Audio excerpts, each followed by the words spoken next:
Pour débuter ce journal, nous sommes avec Madame Vaccin, j'ai envie de dire. Vous êtes plus précisément le conseiller technique au département des affaires sociales et de la santé.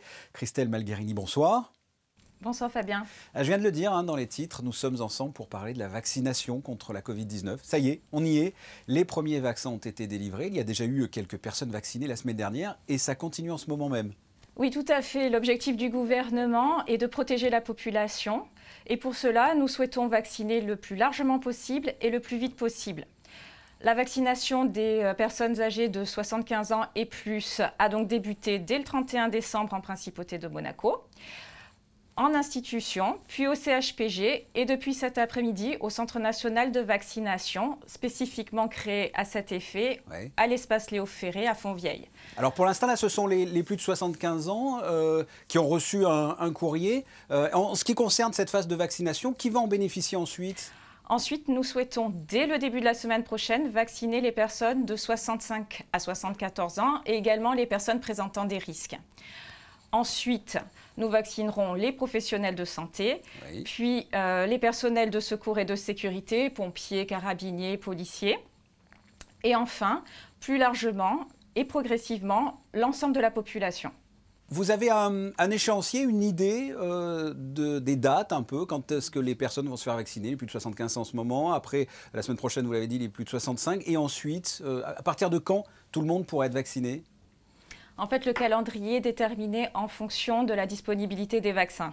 Et les vaccins, pour l'instant, sont disponibles ou pas encore ? Alors, nous avons reçu une première livraison du premier vaccin autorisé, celui des laboratoires Pfizer et BioNTech.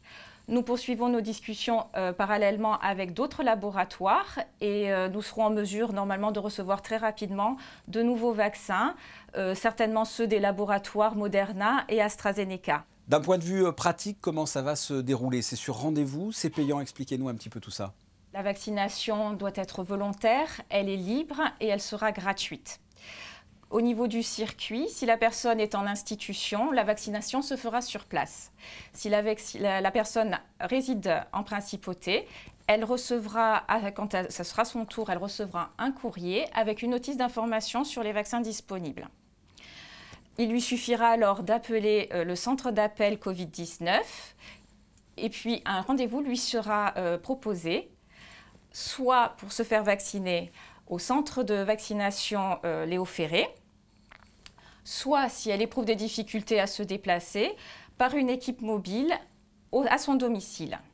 Dans un second temps, la personne pourra se faire vacciner auprès de son médecin de ville ou auprès d'une pharmacie ou d'un infirmier sous prescription médicale. Des personnes ont été vaccinées ce mardi à l'espace Léo Ferré avant de poursuivre. Réaction et on se retrouve après. How do you feel? Fine, absolutely. No difference. Was it hard to do? No, it was very easy. Why did you decide to do that? Well, we'd like to travel a lot, and we're at an age where we're vulnerable, so we thought we'd protect ourselves. We want to try and get back to some normality, and therefore we have decided to take this vaccine. Dès que j'ai su que l'on vaccinait, j'ai pris la décision de venir parce que je pense que c'est une bonne chose. Ça permet de vivre peut-être beaucoup mieux. Nous sommes de retour avec vous, Christelle Malgherini. On parle du vaccin en lui-même. Vous l'avez dit, pour le moment, c'est le Pfizer BioNTech. Pourquoi celui-là? Parce que c'est celui qui était disponible actuellement? Tout à fait, c'est celui qui a reçu la première autorisation en Europe. Un mot peut-être sur la conservation, qui est, paraît-il, un complexe? Ah oui, un vrai challenge. En fait, ce vaccin doit être conservé à grand froid, entre moins 70 et moins 80 degrés. Donc, le gouvernement s'est doté de 2 frigos congélateurs et les a placés au comptoir pharmaceutique méditerranéen. Et donc, c'est notre lieu de stockage pour ces vaccins Pfizer. Puis ensuite, pour les autres vaccins également, le comptoir pharmaceutique sera notre lieu de stockage. Christelle Malgherini, la question que beaucoup de personnes se posent en ce moment, c'est: faut-il se faire vacciner ou pas? Quel message vous voulez faire passer à toutes les personnes qui doutent, qui ont peur de franchir le cap? Il faut se protéger, il faut protéger les personnes les plus vulnérables le plus vite possible puisque ce virus continue à circuler de façon très active. Et la vaccination est notre espoir et une solution pour la population. Christelle Malgherini, merci. Merci, à bientôt.